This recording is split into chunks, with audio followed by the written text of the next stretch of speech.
Students, कैसे हैं आप सब। Very good evening. I hope आप सब अच्छे होंगे, बेटर होंगे, अपनी तैयारी बहुत अच्छे से कर रहे होंगे। देखिए, मैंने क्या बताया था आपको, छोटे छोटे पॉइंट्स बताए थे नंबर सिस्टम के बारे में कि यानी इवन नंबर क्या होता है, ओड नंबर क्या होता है, कंपोजिट, प्राइम, को प्राइम और ट्विंस प्राइम नंबर के बारे में बताया था। ये थोड़ी बेसिक चीजें हैं। अब हम पढ़ते हैं इसके नेक्स्ट स्टेप पे। देखिए, रैशनल और इरेशनल के जो टाइप है वो मैंने आपको ऑलरेडी बता दी है। अगर किसी ने नहीं देखा है तो आप मेरी प्रीवियस वीडियो के अंदर जाके देख सकते हैं, जिनके अंदर रैशनल एंड इरेशनल नंबर आपको बता रखे हैं। आज हम क्या करते हैं, डिविजिबिलिटी रूल करते हैं, जो हमारी क्लास नवेदा के सिक्स नाइन्थ में भी आते हैं, जो हम सिक्स क्लास की जो नवेदा पढ़ते हैं उसमें भी आते हैं। ठीक है, तो आज हम दोनों के लिए करेंगे, नाइन्थ एंड टेंथ।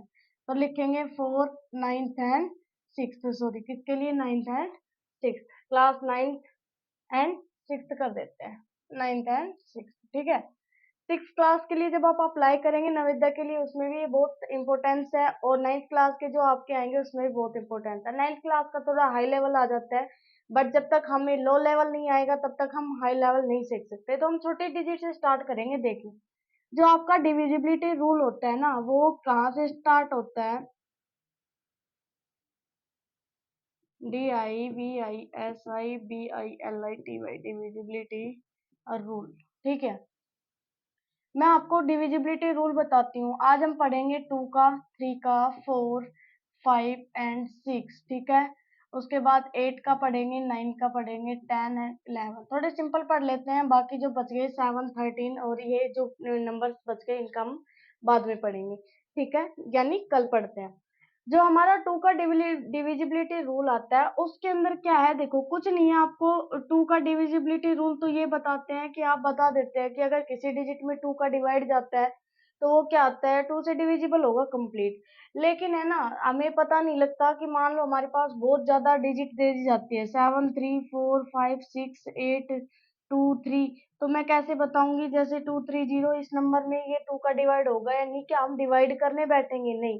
तो क्या आता है, जिस डिजिट के लास्ट में, मैं बता देती हूँ, अगर किसी डिजिट के लास्ट में, तो आप क्या लिखेंगे, लास्ट डिजिट। अगर किसी नंबर की लास्ट डिजिट क्या आती है, या तो जीरो आए, या फिर टू दिख जाए आपको, या फोर दिख जाए, या सिक्स दिख जाए, या एट दिख जाए, इन पांच नंबर की आपके पास कोई भी डिजिट दिखाई दे जाए लास्ट डिजिट पे, या किसी डिजिट के लास्ट पे जीरो हो, या फिर क्या हो, टू हो, या फोर हो, सिक्स हो, या फिर क्या हो, एट हो, तो उसके अंदर क्या होता है, उसके अंदर आपका जो टू का होता है डिवाइड वो चला जाता है। क्लियर है। अब टू का डिवाइड चला जाता है, फॉर एग्जाम्पल मैंने आपके पास लिख दिया 97638, तो मैं पूछती हूँ इसके अंदर टू का डिवाइड जाएगा या नहीं जाएगा, तो आप क्या कहेंगे कि इस डिजिट की जो लास्ट है, इस नंबर की जो लास्ट डिजिट है एट, उसके अंदर हम देखते हैं टू के डिविजिबिलिटी रूल के अंदर कि अगर किसी डिजिट के लास्ट में zero, two, four, six, eight number आ जाते हैं तो उस कंप्लीट नंबर के अंदर टू का डिवाइड चला जाता है। तो आपने देखा कि इसके लास्ट डिजिट क्या है, एट है, तो इसका मतलब इस कंप्लीट डिजिट में एट का डिवाइड चला जाए। क्लियर है। फिर आता है थ्री का डिविजिबिलिटी रूल। ठीक है, पहला आपने पढ़ा टू का डिविजिबिलिटी रूल, दूसरा आता है थ्री का डिविजिबिलिटी रूल। थ्री का डिविजिबिलिटी रूल क्या कहता है, आपके पास कोई भी डिजिट आती है, सम कर लो इस डिजिट का, सम ऑफ नंबर, ठीक है, इज मल्टीपल ऑफ थ्री। इसका कहने का मतलब ये है कि आपके पास कोई भी नंबर आ जाए, जैसे मैंने आपको दिया फोर, टू, थ्री, ये नंबर दिया मैंने 423, कैसे पता करें इसमें थ्री का डिवाइड जाएगा नहीं जाएगा। तो आपको क्या करना है, जो भी आपको नंबर दे रखा है ना उसमें डिजिट ऐड करके देख लीजिए, यानी फोर, फोर में आपने टू ऐड किया, फिर आपने थ्री ऐड किया, तो कितने आ गए, थ्री और टू फाइव, और फोर कितने आ गए, नाइन। तो देखो नाइन थ्री का मल्टीपल है, यानी नाइन थ्री की टेबल में आता है। तो जिस डिजिट को आप ऐड करते हो, कोई भी आपके पास नंबर है, अगर उस नंबर में आप डिजिट ऐड करते हैं और ऐड करने के बाद जो आंसर आता है आपका, वो आंसर अगर थ्री की टेबल में आता है या थ्री से मल्टीपल होता है, तो उस डिजिट के अंदर, कंप्लीट के अंदर किसका डिवाइड जाएगा, थ्री का डिवाइड जाएगा। क्लियर है। अब हम पढ़ते हैं फोर का डिवाइड।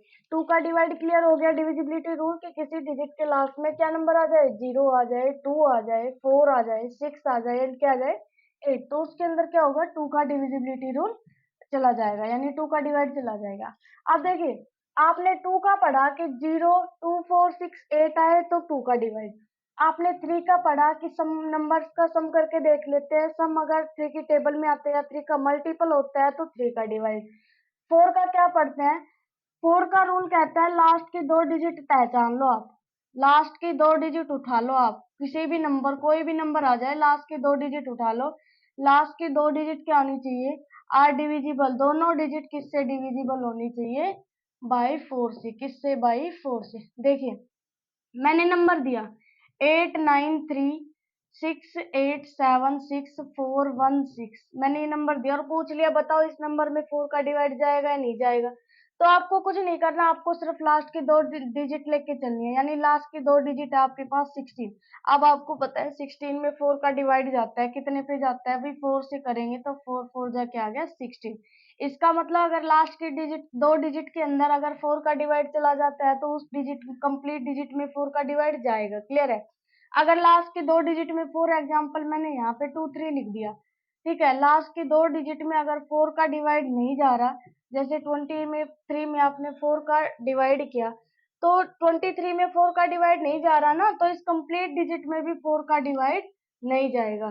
क्लियर है? आई होप आपको 4 का भी समझ में आ गया होगा कि लास्ट के 2 डिजिट में अगर 4 का डिवाइड जाएगा तो उस कंप्लीट डिजिट में क्या जाएगा? 4 का डिवाइड जाएगा। अब नेक्स्ट आता है 5 का। तो 5 का रूल सिंपल है, 5 का ज्यादा हार्ड नहीं है। किसी भी डिजिट के लास्ट में, ठीक है, 5 कहता है किसी भी डिजिट के लास्ट में या तो 0 आ जाए या फिर क्या आ जाए? 5 आ जाए, तो उस डिजिट में कंप्लीट में 5 का डिवाइड जाएगा। फॉर एग्जांपल मैंने लिख दिया 6938721110। एक डिजिट ये लिख दी, दूसरी लिखी 3341122305। ठीक है, तो लास्ट डिजिट आपने देख ली 0, इसमें लास्ट डिजिट 5, तो इसमें भी 5 का डिवाइड जाएगा और इसमें भी 5 का डिवाइड जाएगा। क्यों जाएगा? अगर किसी डिजिट के लास्ट में या तो 0 आ जाता है या फिर क्या मिल जाता है आपको? 5, तो उस कंप्लीट डिजिट में किसका डिवाइड जाता है? उस कंप्लीट डिजिट में 5 का, और कंप्लीट डिजिट में यानी 5 का डिवाइड जाता है। क्लियर? समझ में आ गया? अब आता है आपका 6 का डिविजिबिलिटी रूल। किसका आता है? 6 का। तो देखिए 5 का समझ लिया, यहाँ पे शॉर्ट में लिख देते हैं, मैं शॉर्ट में लिख देती हूँ 024, थोड़ा बड़ा लिख देते हैं 02468 आए तो 2 का है। 3 का क्या है? सम आए डिजिट का, सम डिजिट, डिजिट का सम। 4 लास्ट की 2 डिजिट, लास्ट 2, लास्ट की 2 डिजिट। 5 का क्या है? क्या है? 0 और 5। अब 6 का पढ़ते हैं। देखिए 6 का रूल क्या कहता है? 6 का रूल कहता है भाई मैं 2 और 3 को मल्टीप्लाई करती हूँ तो मेरा आंसर क्या आता है? 6 आता है। क्लियर है? अगर मैं 2 और 3 को मल्टीप्लाई करती हूँ तो आंसर क्या आता है? 6 आता है। अब किसी डिजिट, कोई भी डिजिट है, आपको 2 का भी रूल पता है, आपको 3 का भी रूल पता है, अगर किसी डिजिट में 2 और 3 दोनों का ही डिवाइड जा रहा है तो उस डिजिट में 6 का भी डिवाइड जाएगा। ध्यान रखना। अगर किसी डिजिट में, मान लीजिए अगर कोई कोई भी डिजिट आपके पास, मैंने लिख दिया 12 डिजिट लिख दी। अब आपको पता है 12 में 2 का भी डिवाइड जाता है। ठीक है, 12 में 2 का डिवाइड करोगे कितने पे गया? 6 पे। 12 में आपने किसका डिवाइड किया? 3 का डिवाइड किया, कितने पे गया? 4 का। ठीक है, आपने 2 का डिवाइड किया, चला गया, आपने 3 का डिवाइड किया, चला गया, तो 12 में आपको किसका डिवाइड करना है? 2 और 3 दोनों से हो रहा है, तो इसका मतलब इसमें 6 का भी डिवाइड जाएगा। क्लियर?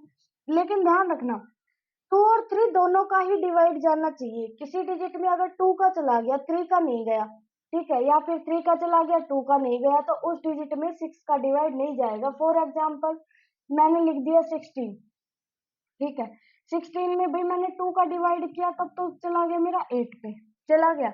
लेकिन 16 के अंदर अगर मैं डिवाइड करती हूँ किसका? 16 में मैंने डिवाइड किया 3 का, तो देखो 16 में 3 का डिवाइड नहीं जा रहा, नहीं जा रहा, कंप्लीट नहीं जा रहा डिवाइड, तो 2 का तो चला गया बट 3 का नहीं गया, तो इसके अंदर 6 का डिवाइड भी नहीं जाएगा। क्लियर?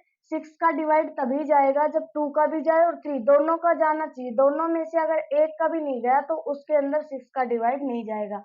तो आप यहाँ पे क्या लिखेंगे? आप यहाँ पे लिख दीजिए 2 एंड 3 दोनों का क्या जाना चाहिए? डिवाइड जाना चाहिए। समझ में आ गया? अब पढ़ते हैं 8। अब देखो भाई, अब मैं बता देती हूँ आपको 8। 8 का रूल क्या कहता है? Rule of 8। 8 क्या कहता है? 8 कहता है कि चलो मान लिया आपने कि 4 का आपने लिख दिया कि लास्ट के 2 डिजिट के अंदर डिवाइड अगर जाएगा कंप्लीट डिजिट में 4 का डिवाइड चला जाएगा, क्लियर है। बट 8 कहता है अगर 4 2 डिजिट लेके चलता है तो मैं कितने डिजिट लेके चलूंगा, 3 डिजिट लेके चलूंगा। यानी ये कहता है लास्ट 3 डिजिट, मेरा डिविजिबिलिटी रूल देखना है तो कहता है लास्ट के 3 डिजिट में देख लेना, लास्ट 3 डिजिट के अंदर देख लेना। अगर मेरा डिवाइड जाता है लास्ट के 3 डिजिट में तब तो मैं उस पूरे डिजिट में एक कंप्लीट डिविजिबल हो जाऊंगा, अदरवाइज डिविजिबल नहीं होऊंगा। फॉर एग्जांपल जैसे आपने लिखा 3 7 3 1 9 8 6 4, फिर लिख दिया 6 4, फिर आपने लिख दिया 5 1 2, ठीक है, ये डिजिट लिख दी। लास्ट 3 डिजिट देखो, ये लास्ट 3 डिजिट है 512, आपने 8 का डिवाइड किया। अब आपको पता है 508 का क्या होता है, क्यूब होता है। 8 का क्यूब यानी जब आप डिवाइड करोगे तो 64 आएगा। कैसे देखो, 8 6 जा 50, 8 6 जा कितना होता है 48, और 8 7 जा 56 होता है। 56 तो ज्यादा चला गया तो कितने पे जाएगा 6 पे। 8 6 जा 48 होता है, कितने बच गए यहाँ पे 3 बच गए। क्या उतार लिया आपने, 2 नोट कर लिया। 8 4 जा 32, ठीक है, तो कितने पे चला गया 64, कंप्लीट चला गया ना, कंप्लीट डिजिट आ गई। तो इसका मतलब ये है कि इस कंप्लीट डिजिट में भी किसका डिवाइड जाएगा, इस कंप्लीट डिजिट में 8 का भी डिवाइड जाएगा। तो 8 का डिवाइड डिविजिबिलिटी रूल समझ में आ गया। लास्ट 3 डिजिट, कितने डिजिट लास्ट 3, लास्ट के 3 डिजिट। अब 10 का रूल कहता है, 10 कहता है कि अगर 5 ये कहता है कि मैं किसी डिजिट में तब डिविजिबल होऊंगा जब मेरी लास्ट की डिजिट क्या है 0 और 5। तो 10 कहता है मैं ज्यादा डिविजिबिलिटी रूल नहीं पढ़ूंगी, मैं तो ये देखूंगी अगर किसी डिजिट के लास्ट में सिर्फ 0 आए, सिर्फ क्या मिल जाए 0 मिल जाए, ना 5 ना 2 ना 4 ना 8 6 कुछ नहीं मिलना चाहिए, सिर्फ क्या मिलना चाहिए 0, तो मैं उस डिजिट में कंप्लीट डिविजिबल हो जाऊंगी, क्लियर है। जैसे 7 आपने लिख दिया 3 3 4 2 1 सी 0, ठीक है, तो लास्ट की डिजिट 0 आ रही है तो आपको पता है 0 से 0 कैंसिल हो जाएगा और ये क्या आ जाएगा आंसर आ जाएगा। लास्ट की क्या होनी चाहिए डिजिट 0 होनी चाहिए। अब 11 का जो डिविजिबिलिटी रूल है वो थोड़ा सा ध्यान से देखने की जरूरत है आपको, ठीक है। और रूल ऑफ 11 का क्या कहता है, देखिए रूल 11 का कहता है कि सम ऑफ, फॉर्मूला आता है sum of odd number minus sum of even number, sum of even number क्या आना चाहिए, या तो 0 आना चाहिए, सब्ट्रैक्ट करोगे तो, या 11 का क्या आना चाहिए मल्टीपल, क्या आना चाहिए 11 का मल्टीपल आना चाहिए, क्लियर है। अब ये सम ऑफ ओड क्या है और सम ऑफ इवन क्या है, देखिए मैंने आपको कोई भी डिजिट दी, मैंने जैसे एग्जांपल ले लिया, मैंने डिजिट लिया आपकी 562 एंड 973, ये डिजिट ली, ठीक है। तो आपको क्या करनी है, कोई भी नंबर आ जाए था, चाहे आप थोड़ा और बढ़ा लीजिए इस नंबर को, तो आपको क्या करना है सबसे पहले काउंटिंग लिखनी है 1 से, 0 से नहीं 1 से। 1 2 3 4 5 6 7 और 8 काउंटिंग हो गई। ये आपका ओड नंबर है, जो जो ओड नंबर है उन पे मैं सर्किल लगा रही हूँ। 3 आपका ओड नंबर है आपको पता है, 5 ओड नंबर है, चलो ठीक है, 7 ओड नंबर है, हो गए। अब देखो सम ऑफ ओड नंबर, तो ओड नंबर 1 है, 1 की जगह क्या लिखेंगे 5, क्योंकि 1 की जगह पे क्या नंबर है 5 है। सम करना है यानी ऐड करना है हमें, तो 3 ओड नंबर है, 3 की जगह क्या है 2, तो हमने क्या लिख दिया 2, प्लस 5 ओड नंबर है, 5 की जगह क्या लिख दिया 7, प्लस 7 ओड नंबर है तो उसकी जगह क्या लिख दिया 4। सम करके देख लीजिए, 5 और 2 7, 7 और 7 14, 14 और 4 18, तो कितना आ गया 18। अब इवन नंबर, ये तो है आपका ओड, क्लियर। अब क्या करना है आपको इवन करना है, इवन बाई 2 इवन नंबर है, 2 की जगह क्या लिख देंगे 6 लिख देंगे। 4 इवन नंबर है, 4 की जगह क्या लिख देंगे 9 लिख देंगे। 6 इवन नंबर है, 6 की जगह 3 लिख देंगे। 8 इवन नंबर है, क्या लिख देंगे 2। तो देखिए 9 और 6 कितने हो गए 15, 15 और 3 18 और 2 20, तो ये सब्ट्रैक्ट किया तो कितना है 20। आपको क्या करना है सम ऑफ ओड नंबर आया था आपका 18, इवन नंबर क्या आया था आपका 20। जब छोटे डिजिट में से बड़ी डिजिट घटाओगे तो आपको पता है माइनस का साइन आता है, और कितने बचेंगे 2 बचेंगे। लेकिन ना तो यहाँ पे आंसर 0 आया, ना 11 के टेबल में ऐसी कोई डिजिट आई जो 11 के टेबल में आए।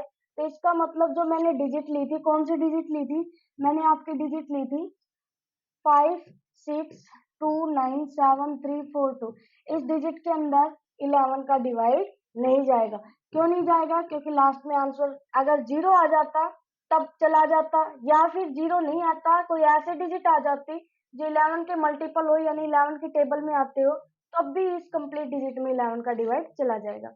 आई होप आपको जो डिविजिबिलिटी रूल आज क्लियर करवाए हैं कंप्लीट, वो आपको समझ में आए होंगे। नेक्स्ट प्रोसेस के साथ कल पढ़ेंगे हम 3 डिजिट का, यानी जैसे 7, 3, 15, 14, जो भी आपके पास 3 डिजिट के प्राइम नंबर ले रखे हैं उनका एक साथ डिविजिबिलिटी रूल किस तरीके से हम ट्रिक से सोल्व कर सकते हैं। मिलते हैं कल की नेक्स्ट वीडियो के साथ एक अच्छे और बेटर तरीके से। जो हमारे क्वेश्चंस है उनके साथ मिलेंगे, कुछ इस टाइप के क्वेश्चन भी करेंगे जो डिविजिबिलिटी रूल है उनके। और तब तक आप तैयारी करते रहिए, आपको कोई भी डाउट लगता है आप कमेंट बॉक्स में लिख सकते हैं। तब तक टेक केयर, बाय बाय, मिलते हैं नेक्स्ट वीडियो के अंदर।